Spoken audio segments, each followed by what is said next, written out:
Well, again, thanks everybody for joining today. So in today's constantly evolving world, stakeholder engagement is becoming increasingly important for companies not only to ensure compliance with mandatory regulations, but also for ensuring value creation across their organizations. But there are many open questions around how to do stakeholder engagement well, particularly in the context of materiality. And that leads us to today's webinar on stakeholder engagement best practices. And we're really excited to have both experts from Socialsuite and from BSR to discuss this topic in great depth. So by way of introduction, my name is Seth Foreman. I'm the CEO of Socialsuite. And I'm just going to jump into the next slide here. For those not familiar with Socialsuite, we are a global sustainability and impact technology company specializing in double materiality software. Since 2015, we focus on helping organizations with simple, secure, and cost-effective impact solutions. So I do want to go through a couple housekeeping items as we jump into the webinar and introduce our speakers. A couple things. One is we will be distributing today's webinar after, it takes us about 24 hours to send it out. So you will receive an actual recording of the webinar. Now, at the end of today's webinar, we will hold a Q&A session. So you'll see on the right-hand side, there's a chat area. If you do have any questions that you want to ask our experts during the webinar or during Q&A, feel free to jump right in and ask a question. And our team will get to that as we go through the session. So that being said, let's quickly introduce our speakers here. So Dr. Tim, if you want to quickly introduce yourself first. Excellent, thanks Seth, and it's a pleasure to be here. Tim Sieggenbeek van Heukelom, I'm the Chief Impact Officer at Socialsuite, and I'll look after the sustainability landscape at large, really making sure that whatever happens in the world that we are aware of that and pick that up and make sure that our products, in particular our double materiality assessment, really follows the latest thinking, best practice and gold standards in making sure that you can work out what is material to your business from a sustainability point of view. And over to you, Megan. Yeah, hi everyone. Really great to be here. I'm Megan Grieber. I'm from BSR, otherwise known as Business for Social Responsibility. If you are not familiar with BSR, we are a mission-driven nonprofit sustainable business network and advisory organization. The organization itself has been around for about 30 years, working in corporate sustainability, and we work with a base of member companies of about 300 companies across different sectors and geographies and industries, and really help business leaders to navigate the rapidly changing world. And we provide advice on enabling the creation of long-term strategic value, and specifically around sustainability. I myself joined BSR having a background in commercial pharma, as well as working at a couple of the UN organizations on climate change mitigation, data transparency, and sustainable value chain creation. Using that experience now at BSR to support a wide range of our companies in developing impactful sustainability strategies, including through materiality and stakeholder engagement more broadly. So really excited to be here today and to join in the discussion. Perfect. Well, we're excited to have you on as well, Megan. I'm going to jump off the stage right now. I'll be back on for Q&A. Tim, I'll pass things over to you to jump right into the content. Excellent, thanks Seth. So today's focus, we're going to talk about double materiality, but really the focus will be on effective stakeholder engagement. So the agenda looks like we're going to set the scene really briefly. So I'll take you through what is materiality and why is an assessment important. What is that assessment as a double materiality assessment? What does it look like? But really quickly, an overview. And then we'll get to the core. And that is really about stakeholder engagement and about best practices. I'll talk to Megan about some challenges, some tips of how to do that, some insights from real world, how companies do that. So we'll go quite quickly to those first two items, and then we'll get to the core of the webinar. So with that, let's start out with materiality and why materiality and an assessment is so important. So it is really always good to touch upon that. materiality is really that process, and particularly in sustainability, where we look at two perspectives. And what we're trying to work out is, for a particular piece of information, is that important, or how important it is to the business? And we're looking in sustainability at, on the one hand, how something is, a sustainability matter is having financial effects on the company. So think about risks and opportunities to the enterprise's bottom line. So that is what we call financial materiality. So how's the outside world impacting a company?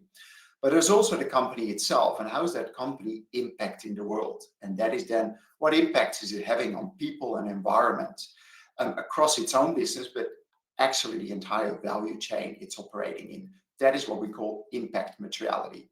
Now, we've seen traditionally that companies might look at one or the other perspective there, but bringing those two perspectives together, where you look at both what are the impacts I'm having as a company, and what are the financial risks and opportunities that my company is facing, all from that sustainability perspective.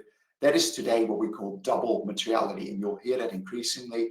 And I would probably go as far as to say that doing a materiality assessment, doing it as a double materiality assessment, really is becoming best practice, or not, or even the gold standard in looking at materiality. And maybe that is something that, Megan, to start with, from your perspective, is that something you see happening as well when you kind of work with your clients at BSR? Is there still a lot of demand for a, let's call it a single materiality assessment, or is everyone assuming that materiality is these days double materiality?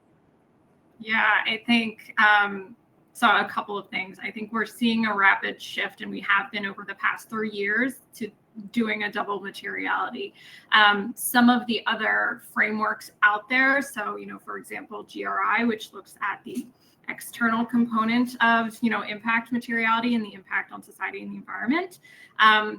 And then, companies have been using the IFRS and SEC frameworks for a while as well, which looks at that impact on enterprise value. At least at BSR, we generally have been, for the past 3 years, looking at both dimensions, knowing, that most companies are reporting on those couple of frameworks already. And of course, with CSRD coming, this is just, standard operating procedure at this point. Brilliant. Yeah, that's what we find as well. So it's good to see in the market that everyone is moving towards double materiality, and in particular, we'll touch upon CSRD, which is really kind of, almost like the next level in doing that double materiality assessment. So before we go to that, I think the real impact and value of materiality is sometimes still, not well understood there. There's various value points you can actually get out of a materiality assessment. So we have a very kind of simple, generic example here of the outcome of a materiality assessment. A lot of people might recognize the matrix on the left-hand side there. That's sometimes an outcome we use to see, where do topics kind of land in terms of how important they are. But let's look at that list of topics that at the end of an assessment you might get out of it. And I think it's really important to think about that. And let's pick out carbon emissions here as one of the topics that you deem to be material out of in your assessment. But what it enables you to do is, once you know the topic is material, you can actually then look at what are the related metrics that I can disclose on in terms of my performance. So in this case, I can disclose or report on my amount of GHG emissions, scope 1, 2, and 3. So that's one thing you can do. Now on this topic, I can find relevant metrics and disclosure you can report on. But also, you can look at, on a more strategic level there, what are some goals and targets I can set? So how can I really instrument, a longer term thinking about this particular issue? And then the next one would be, well, to get there then, what are some of the operational things, the practical things I can do, the programs and initiatives I can put in place to make change, to implement sustainability? And once you do that, that helps you actually reach those goals and targets, but also it enables you then to report better metrics and better outcomes and better performance in that reporting box there. So simplified, if you start with a materiality assessment in your sustainability journey, we'll get to the European approach, but what they've done is they made double materiality mandated. So every year you have to do your sustainability reporting, and part and parcel of that is starting with a double materiality assessment. That then enables you to feed into that strategic view on your governance, oversight, goals, objectives. It helps you to think practically about the things you are actually doing, operational excellence, and of course, in particular about that reporting there. And that's where I think the reporting gateway in Europe is that corporate sustainability reporting directive there, where you need to report on, a lot of things potentially, but you need to work out what those things are really for your business. What is material? What is relevant? So that's a little bit about materiality. Let's look at that double materiality assessment and look at the role of stakeholders in there. Like we said, we've seen that double materiality has been around for a few years, but I think it's really been put on the map now in Europe with the CSRD, the Corporate Sustainability Reporting Directive. And from our perspective, what we would say is that with that legislation now, double materiality is becoming broader, it's becoming deeper, it's becoming more robust in terms of the things you need to do. There's a lot of components to that process of going through a double materiality assessment. I really wanted today focus on stakeholder engagement. And Megan, maybe one of the things that is quite interesting here is that what I've put here is engagement as a particular phase there, where you might go and you do some outreach to external stakeholders. But engagement really should be across that entire process here of those 10 steps or phases there. Engagement is no longer one data point where you just do a survey or speak to someone. It really is more ingrained throughout that whole process. What are your kind of views on that? How stakeholder engagement has potentially evolved with this kind of CSRD approach? Yeah, I think it's really interesting because I think the internal engagement is just as important as the external component for a couple of reasons.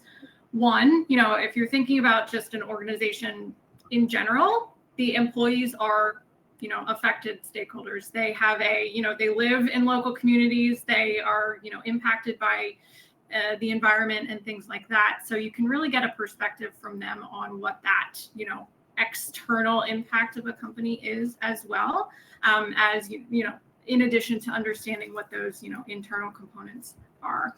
I think it's also a really great way to bring along other folks internally. I think something that we see even in large multinational companies that have established sustainability departments and a team working on it, there's often times that leadership isn't completely bought in, or there's some challenges moving initiatives or getting them aligned with some of the work that is being done and categorized as sustainability. So this is a really great opportunity to bring them along on this journey and help them. It's like an education piece that you can essentially use it as. So I think it's a really important place where you can be very thoughtful about who you're engaging, both internally, who that you want to bring along, you want support, you want to get champions for the work that you're doing.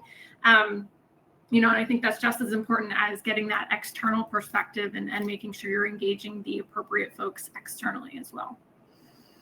I think you touched on a really key point there, is that, like I said, we're going deeper with this assessment. In terms of really, it's about understanding as a business, where are your impacts? So yes, you ultimately want to work out in what areas which sustainability matters are material, but to get there, you need to almost like look under the hood there and really think about, as a business, how are we having potential negative or positive impact on the stakeholder that we have. So who are our affected stakeholders and how do we impact them? And I think this is a good illustration a little bit to get at those different levels there. What we see on the top left is there the ESRS, the European Sustainability Reporting Standards. They have a number of what they call topic standards there. You see climate change and pollution, like classic topics, sustainability topics there. And you do want to work out some of these topics and topic standards if they are material and should you be disclosing and reporting on them. But to do that, and that goes to that impact level there, is let's take ESRS as one, like you said, your own workforce, your employees there. If you want to work out, is that actually material to our business? You need to look at in that figure 2 there about, well, we have our own workforce, but if we look a level under that, one of the subtopics in there is working conditions. And under that, we might have health and safety. And if we think about that particular subtopic there, then what are some, potential negative impacts that we're having as a business there? So once you kind of go a few levels deeper and you actually start thinking on what are the impacts that we're having and start mapping them and start talking to your stakeholders to actually uncover them, you're getting to that point where you, at a much granular level, can really understand where should we be disclosing information, because that's the areas where we're actually having those impacts. So it's really important to kind of go through that level of thinking and do that stakeholder engagement, because by uncovering some of those impacts at that lower level, it rolls up to whether a particular topic actually is material. So that's a really important exercise, which is part of that double materiality process there. And if we look at an example here, what we see here is what I've done. I've just picked 2 topics here, highlighted in red there, which are your material topics there. And what we've seen is that I would say traditionally a lot of companies would just kind of stay at that topic level. They try to work out at a topic level, is it relevant? Is it important? Is it material to our business? And sometimes struggle in doing that. But if you now look at that material IRO, impact, risk, or opportunity, and if you look at what is actually sitting under there, it becomes a lot clearer whether an impact is actual or potential, where it sits in your value chain. So yes, you go deeper, it's more granular, but it's a lot more quality information, and you're much more accurate in the end in terms of the topics that you actually are reporting on. So this is a quick example to show you where that double materiality assessment will really kind of help you get. On the role of stakeholder engagement, then, to really kind of go down into how do you do that and why that's important. The first point, I think, is that it's really been flagged in the European the sustainability reporting standards there, that it's really important. So there's ESRS 1, which is general requirements. We have ESRS 2, general disclosures, and there is a whole piece there. The from EFRAG, the implementation guidance 1, is just about materiality. So what it shows you, that materiality is really, it's a big deal. It's important. You have to do it. And if you read through these 3 documents, you'll see stakeholder engagement. If you search for that, it's there many times in there. And there's a lot of information provided there. I would say there is about 50% provided in terms of the framework, that it's very important that you need to do it. But the other 50% is that push back to the business, and that is, we're not telling you how to do it. So this is something, a dynamic, and maybe you already have some views on that, Megan. I found it fascinating that there's a lot of prescriptive material on, at large, what we now need to do in Europe. And a lot of companies in Europe, but also outside of Europe, are affected by this legislation. They have ties to Europe. They need to do this. They now know that stakeholder engagement, we already knew that, but it's becoming very clear that we have to get into that.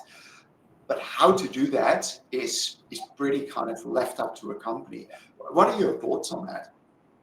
Yeah, I mean, so I think it's interesting, right? I think there is a lot of, like you said, there's a lot of very prescriptive, you need to do this in order to comply with the CSRD and EFRAG. And then a lot of it's like, but we won't tell you how to do it. So that, I think we get a lot of companies that, come to us and say, well, what does that mean? How do we interpret this? And I think that's also sort of a nuances in how you interpret what it's asking you to do.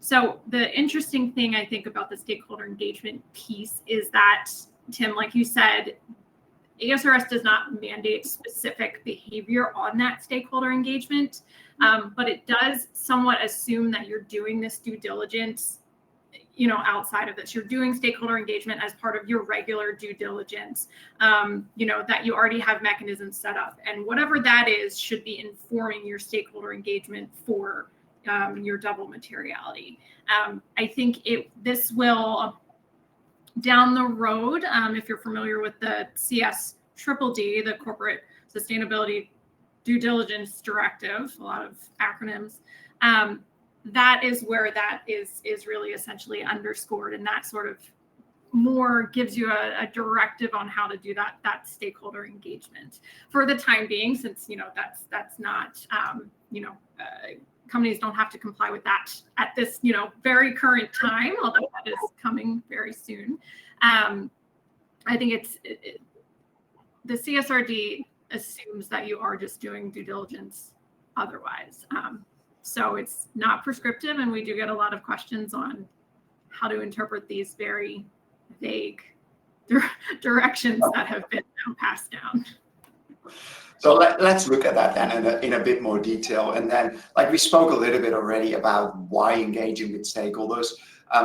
We've captured a few paragraphs and really kind of short bits from those standards there, the implementation guidance. Really, like I said at the start, that dialogue and engagement, it's really central to your materiality assessment, and that's being emphasized over and over again.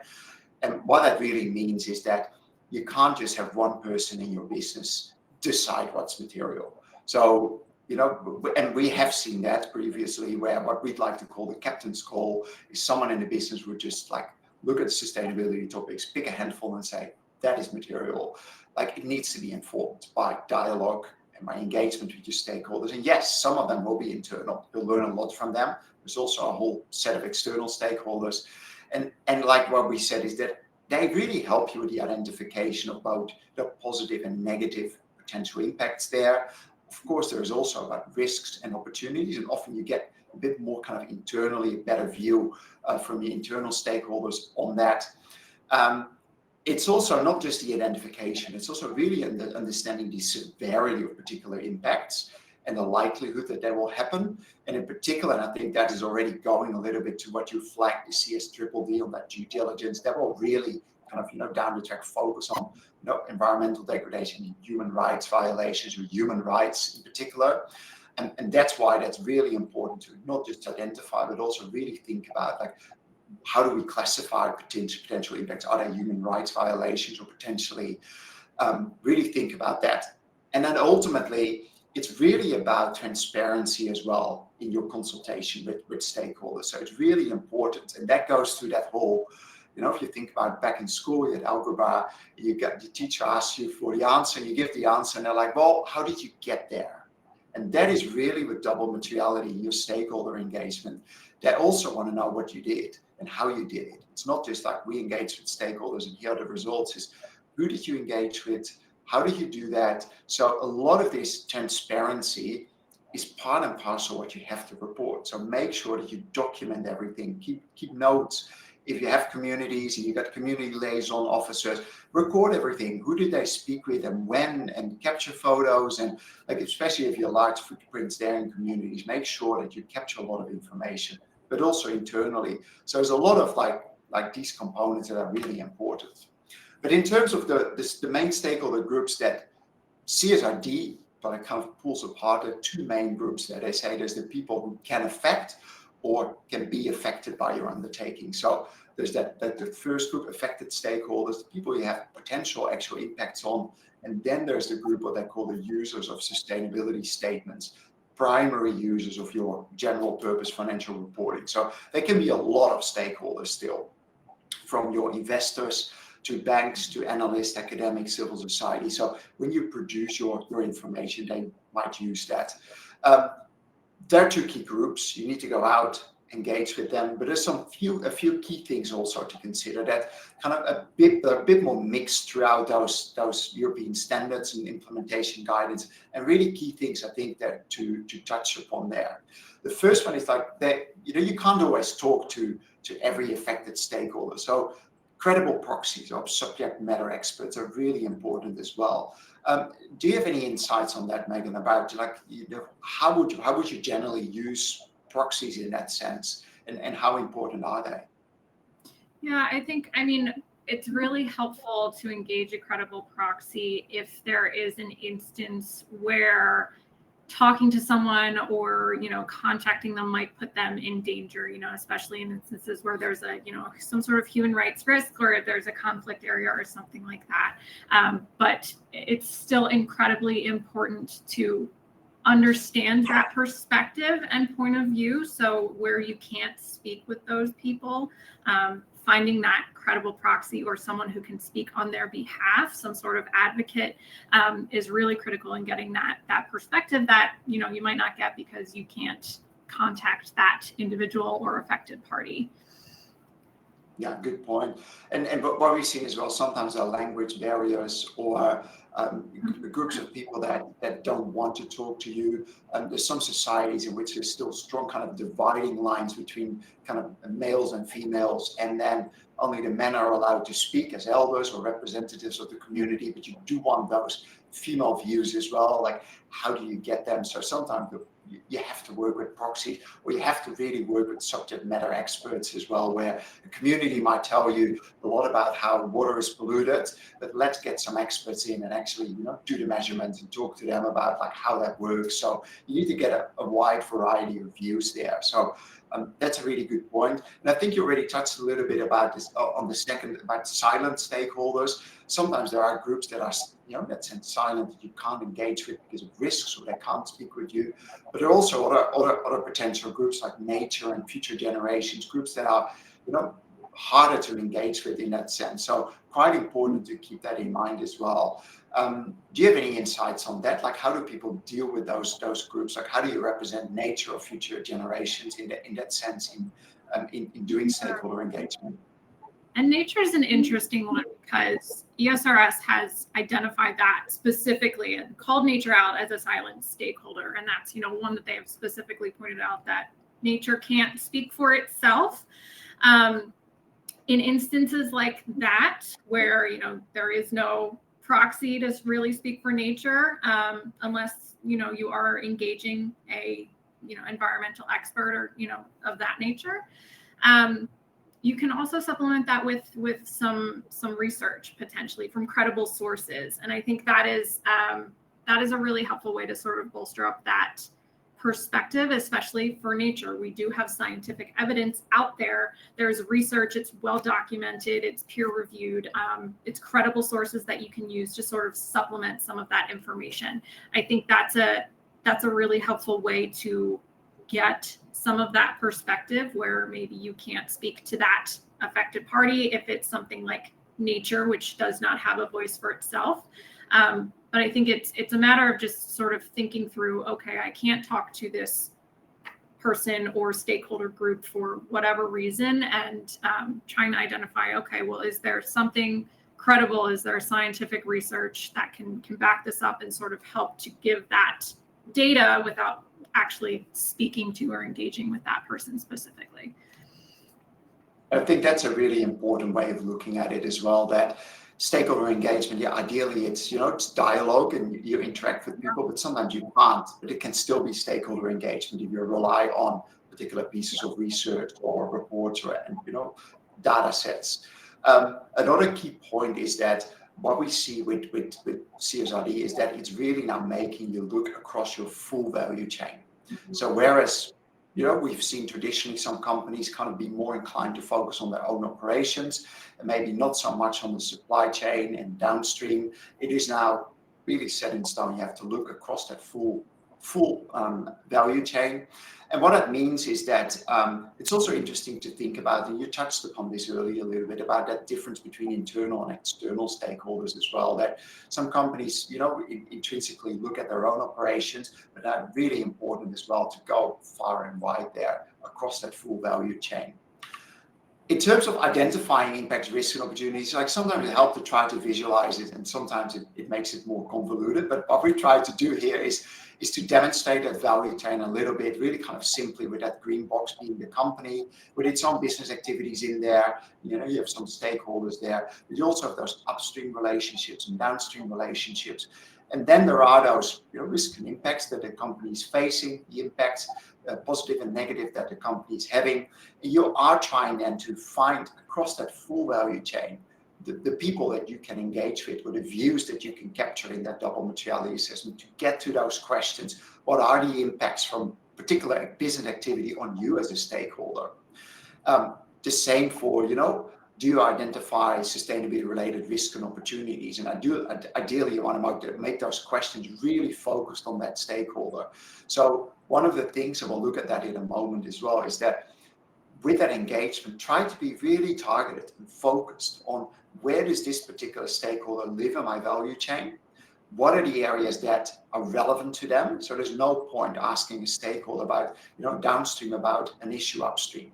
So ideally, you want to move away from doing one survey for everyone and really kind of zoning in onto a particular stakeholder, their role, the way they're impacted, and really getting to that questions about how it's impacting them. So this is really important to start mapping your value chain, start mapping what are my business relationships, business activities, and how does that all come together, and where are potentially also some hotspots where I really need to focus on in that value chain.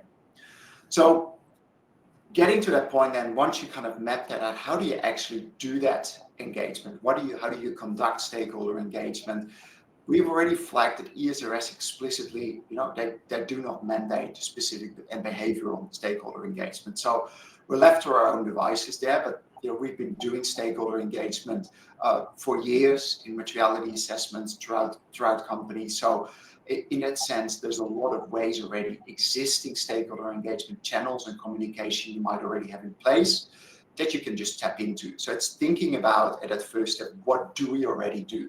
Do you already do employee engagement surveys? Talk to investor relations. Talk to your supplier and procurement team. What relationships do they have? Human resources. Like I said, look at if you have communities you're engaged with. Do you capture community grievances in some mechanism there? And what can you learn from that? So there might be a lot of existing channels and a lot of existing communication that you can leverage to get insights from. So that's one thing to always start with, to really kind of think through that. Now then, I think the classic one is surveys and questionnaires. People love that because, it's a love-hate relationship. Companies love it because they put one survey together, get it out, and we're done.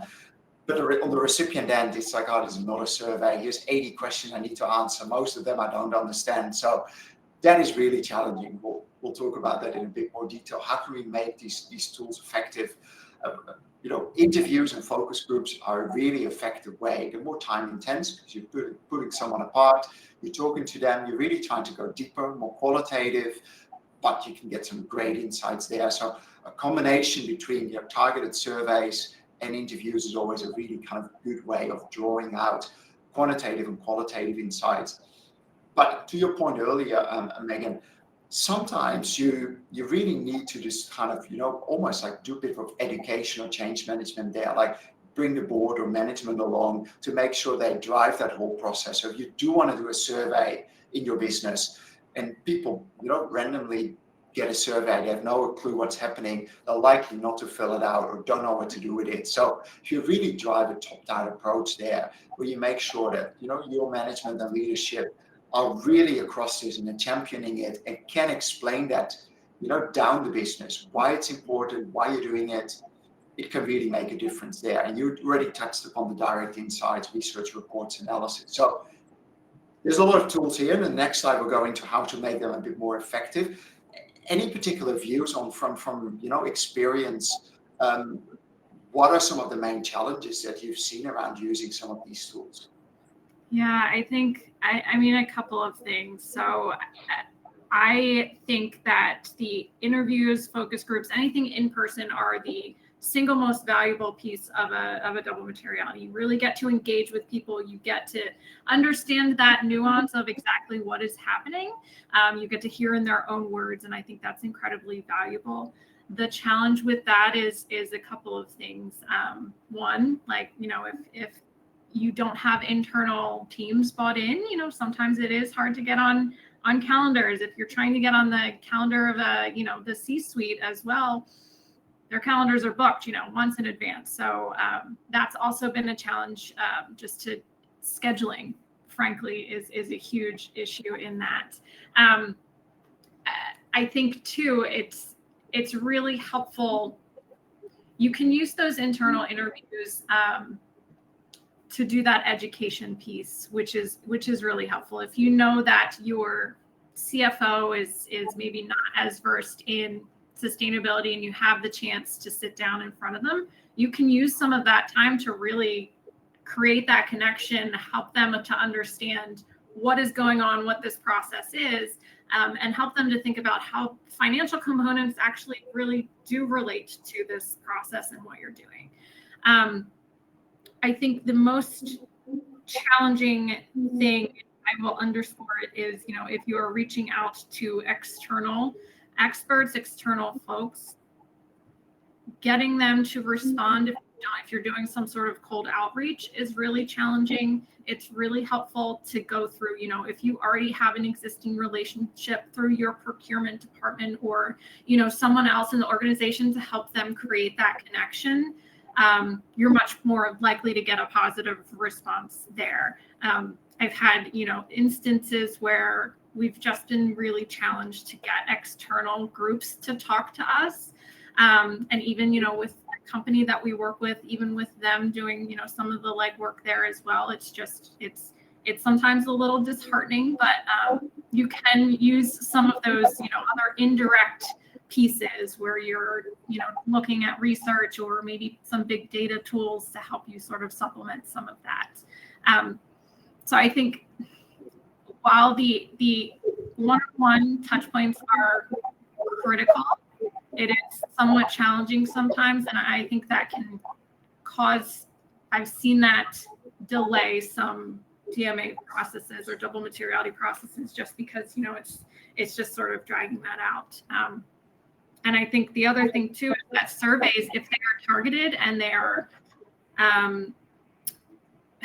easy to understand, and they're not just something very generic with asking them to respond to 100 questions about 100 different sustainability topics and potential risks and opportunities and impacts. They can be really great if they are targeted, but I hesitate sometimes on surveys because we've often seen and very recently have seen many examples where mass surveys are just sort of sent out, and it's really not a way to get that valuable input, and the quality of it isn't really helpful either. I think that's the key there, the quality. So with a mass survey, you might, if you're lucky, get a lot of responses, but what do you actually learn from that? What is the actual quality there? That is always the question there. So I think some of the making some of these methods more effective. One of them, and that is actually in the guidance as well, is around hotspots. So particularly if you're starting out and looking at that full value chain and you're really wondering where should I start thinking about, for particular subject, topics around sustainability, where are you most likely to have severe impact or just impacts, and think about like, where could I violate human rights? So try to draw out some areas in your value chain where there really are likely to be impact, and really kind of zone in on them and make sure you talk to people there. There might be areas where you're a bit more comfortable, already what's going on. It's still good to check and validate, but really find the hotspots there. And I think like what we've already flagged previously, what I like the way they put it is consult by competence. I think that's a really kind of important thing there. It is, if you send a survey to everyone with 100 questions, you're not consulting by competence. You're just asking people that don't really know about particular topics to give some view or opinion. So you do want to engage with people that have evidence, knowledge, and lived experience on a particular topic or particular impact or risk or opportunity, and really kind of engage them. So that's really important. In terms of surveys and questionnaires, like we said, conduct multiple surveys, and then really make sure you make them small, you make them targeted, you really get to the level of where there's a handful of stakeholders on a particular impact. Go to them and ask them some targeted questions in a survey. If you can't talk to them, if you don't have the time or the resources or the ability to have those interviews with them, then you're better off having 30, 40, 50 small surveys that you just kind of really target to people and get their views, rather than one that goes to a few thousand people with a lot of topics. You learn less from them. The quality is just not there. In terms of your interviews and focus groups that really enable you, like you said, Megan, you go deeper, you get those qualitative insights.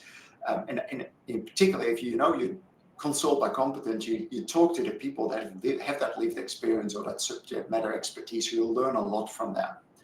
And then workshops and roundtables, we do see that you use them to do engagement, to have that dialogue. You might get some things, but equally use them to educate people. So it's that whole, like you said, it goes for interviews as well. You spend a little bit of time making people at ease and explain to them how sustainability affects them and how it affects the business and what their role is in that.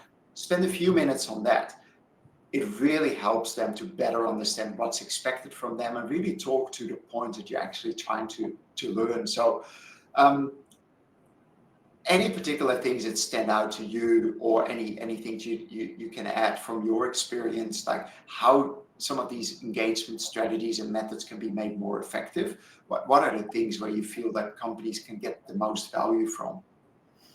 I think really being thoughtful about your engagement strategy in general up front. Don't leave it to the end, or later on when you're in the same spot that you would be reaching out to folks and interviewing. You want to have a plan up front. This should be one of the initial things that you really start thinking through. Who are your potential stakeholders? You can refine that as you get more down the process. You've identified your impacts, risks, and opportunities. There are specific areas that may be, more severe or have a more likelihood of happening, and maybe those are the folks or stakeholder groups that you want to prioritize. I think it's sort of just being very thoughtful and making sure this is something that is, you start thinking about at the very beginning of who you want to reach out to because they are potentially impacted, how you're going to do that, and go into it with a plan. The worst thing, in my opinion, is going into an interview and just winging it, because you're not going to get the quality. It's not going to, the person that you're talking to is not going to feel like you put thought into it. So you really want to be thoughtful about who you're engaging, what you're talking to them about. And again, I can't underscore enough, really think about that in the beginning and how you will be engaging, folks across your entire process. I totally agree. That's why we look at that as well. One of the very first things your engagement plan starts with: who do you need internally? Who do you need to just kind of move this whole double materiality assessment forward? What do you need to learn? Like you said, there's a lot of contacts and relationships already in the business. You don't need to find that out and pioneer that. Just talk to people. So do an internal engagement plan, look at externally. So really kind of engagement should be from the moment you start double materiality to the very end, where you validate and get feedback. And so that engagement is ongoing. So that's, I think, one of the key things here is that, yes, the particular tools and methods to go out to engage with people, but see that it's part of that whole process of a double materiality assessment. Here's an example quite quickly from a company that really reported on that. And that's one of the key things as well. When you report on your materiality assessment, tell us, what have you done? How many stakeholders have you engaged? What did you do with them? Who were they? You see here 5 affected stakeholders, 4 users. So this is really going to that, what we saw the letter of the legislation there. They're really picking it apart. Like, there's always questions around, is that enough stakeholders? Well, that is also about, like, would it have been better with 90 stakeholders? Probably, if you do it at quality level, but you spend months then maybe. So it's all about like that balance between quality insights versus really high level, getting a lot of feedback, but the quality might not be there. So sometimes it's better to go with less stakeholders and really spend quality time with them. So that question that you might have, how many stakeholders should I engage? That's really hard to answer, because it depends on your value chain, depends on a lot of things there. But the key thing to keep in mind, quality over quantity. You can do that. That really helps your insights you'll gather out of the materiality assessment. So I would say we're just going to sum up now some of the best practices, some of the things we've gone through. If you have any questions, put them in the chat now. After this slide, we'll get to that. So any questions, put them in the chat at this point. So what we spoke about is, like, make your engagement targeted and ongoing. So we just kind of flag that, just do it all the time. And throughout the double materiality assessment process, but also throughout the year. So think about all those existing mechanisms you already have in place. How can you instrument some existing meetings or relationships you have to capture information throughout the year? I spoke to a big mining company the other day, and they said, we're going to do away with all the surveys and interviews. What we're going to do is tell everyone in the business to ask a few targeted questions on the fringe of any meetings they have to capture insights throughout the year. And we'll have a system to capture that thought it was a great approach there. Like you do need to do a lot of work to set it up initially, but then you're really kind of like engaging with everyone throughout the year to really capture some insight. So that's something to think about. Leverage those existing engagement channels. That's important. Again, focus on affected stakeholders. So who is affected by the impacts you're having? That's really important. Look across that full value chain. Find the hotspots. Where are you likely to have impacts? And always keep in mind, human rights are really kind of an elevated area. That's really important. Consult them by competence, or talk to the people that know, that have that knowledge, expertise, the lived experience. Make your surveys small, targeted, focus on those affected stakeholders or the people that really know about your risks and opportunities, and do many of them. Better do a whole lot of small surveys than just do one big one. And use different methods. So really kind of to get balance insights, do your focus group, your interviews, your existing data, your surveys, do all of those things to really come up with balanced data. And then finally, in that whole process, going back to the start, don't forget our silent stakeholders. Mention them, make sure that you represent them in some way or another. So this is really quick summary there. And with that, I want to invite Seth back to the stage and see if he's got any questions directly that we can go into. Well, first, is my sound working this time? Yes. Yeah. All right, we're all good. That was great, guys. Thanks again for going through that amazing content. So I did receive a couple questions directly. So let me go through them. So we got one. The question is, how often do you recommend running a materiality assessment? Ooh, that is a good question. I can take that really quickly, Tim. I think in the past, the recommendation, at least from our side, was every 2 to 3 years. If you are in scope for a CSRD compliant materiality, if you are supposed to be reporting on that, you should be taking a look at your double materiality or your materiality results every year on an annual basis. For those who are reporting on CSRD, you're required to report on a yearly basis, which is why it's important to take a look at that.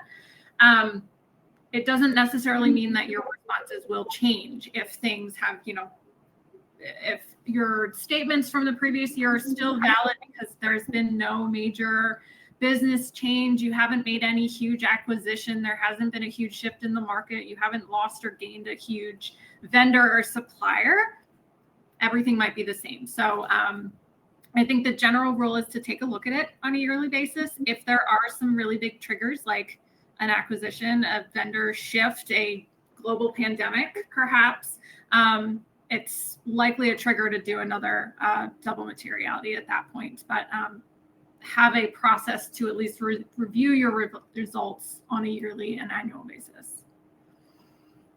Perfect. Thank you. So the next question was semi-discussed during the session, but it's a question that comes up all the time, which is what is the right number of responses or general stakeholder engagement to ultimately derive a final materiality decision? Tim, you gave your thoughts during the session, but maybe Megan, if you have anything to add to that, is that question, which is quite subjective, around what is that number and how do you know that you've engaged enough stakeholders to get to that answer? Yeah, it is subjective. I think the most important thing, is that you have representation across the board. So you want to make sure that you are you have someone who can speak to every material topic or IRO that you are investigating. So whether that is one person who can speak to 10 of them because they are an expert in climate or environment and can really give you insight there, or if it is 10 different people who can speak to each one of your social topics. So I think that's really important, is making sure that you have coverage of the topics that you're reviewing. The other thing that you should consider is, if there are a few of your, material topics or your IROs that are very severe, for example, if you are a healthcare company, you make medicine, and if, quality controls aren't followed, then someone may die. That's pretty severe, in my opinion. So you should be sure to be talking to a patient or a patient group or a patient advocacy group. So you can sort of also gauge it that way. You can essentially prioritize based on the severity of the, potential impact as well. And that can sort of help you whittle that down into what the appropriate amount of people or responses that you need. But in general, making sure that you have appropriate representation to speak, to speak across your topics and to give you those quality responses is a guide. Probably not helpful. I'm sure you were looking for an exact number, but it's a little bit of a judgment call. Thanks for that. All right, so the last question I got, so this question is another one that comes up quite often, but the respondent's asking, essentially, in the event if you're just running a more quantitative level materiality assessment, or effectively a survey only, is that enough information in order to derive a final materiality assessment solution they wrote? I can give a opinion to that. So I will stand by that. I think it is really important to actually talk to people to get that nuance. Again, though, to something that Tim underscored while we were, going through the presentation, is that CSRD and ESRS do not dictate how you engage with your stakeholders.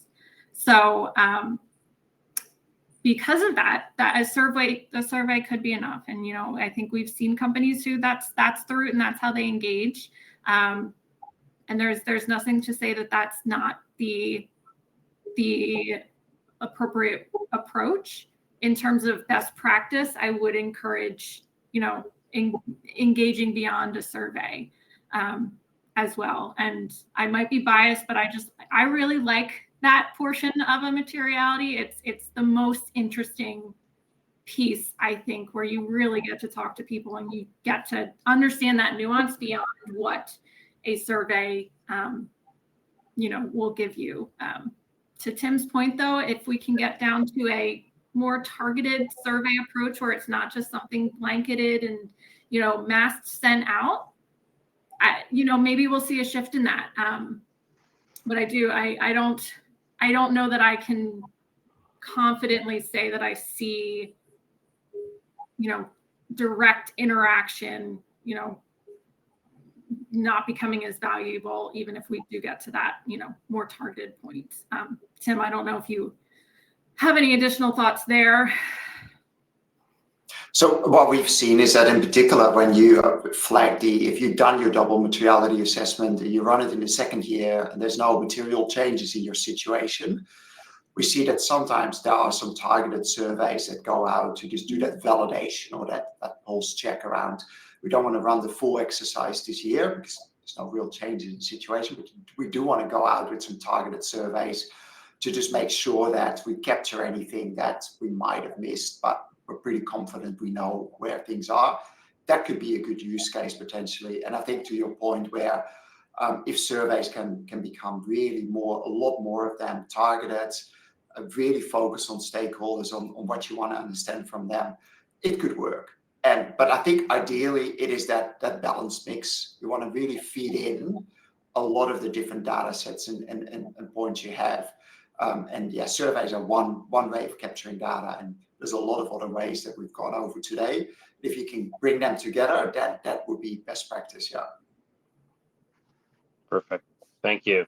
All right, so that concludes our Q&A. And so just to wrap up today, for everybody on the call, if you have any additional questions about anything we talked about today, around materiality assessments or anything related to your own company's sustainability journey, feel free to reach out. You have our contact information here with Dr. Tim's phone number and email along with mine. Again, we really appreciate you joining. We will be sending out a recording of this webinar over the next day or two.